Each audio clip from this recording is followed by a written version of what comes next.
সংগঠিত করেছে তাদেরকে আইনানুগ বিচারের মাধ্যমে শীঘ্রই উপযুক্ত শাস্তি দেওয়া হবে।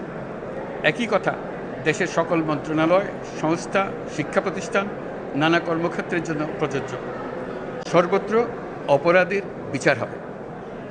আজ প্রত্যেকটি প্রতিষ্ঠান ও তার সদস্যরা নিজ নিজ কর্তব্য পালন করার মাধ্যমে দ্বিতীয় স্বাধীনতাকে উপভোগ করবেন, দেশকে গৌরবের শীর্ষে নিয়ে যাবেন এবং দেশবাসীকে এবং জগৎবাসীকে উপভোগ করার সুযোগ করে দেবেন।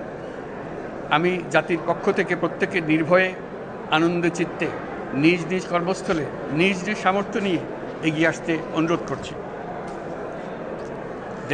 দেশের সকল মানুষকে আজ স্বাধীন, নির্ভয়, নিরুদ্বেগ থাকার জন্য নিশ্চয়তা দেওয়ার জন্য আমাদের ছাত্র শহীদরা প্রাণ দিয়েছেন। এই অভ্যুত্থানের মাধ্যমে সৃষ্ট সরকার দেশের প্রত্যেকের সরকার। এখানে থাকবে সকলের আকাঙ্ক্ষা পূরণের অধিকার।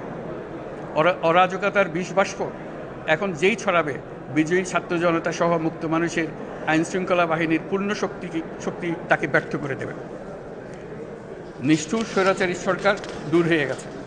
কাল সূর্য উদয়ের সঙ্গে সঙ্গে গণতন্ত্রের, সুবিচারের, মানবাধিকারের, নির্ভয়ে মত প্রকাশের পূর্ণ স্বাধীনতার জন্য সকলের স্বাচ্ছন্দ্যে জীবনধারণের সুযোগ প্রদানের সচেষ্ট সরকারের ঘনিষ্ঠ সান্নিধ্য ও সহমর্মী পরশ দলমত নির্বিশেষে সবাই উপভোগ করবেন।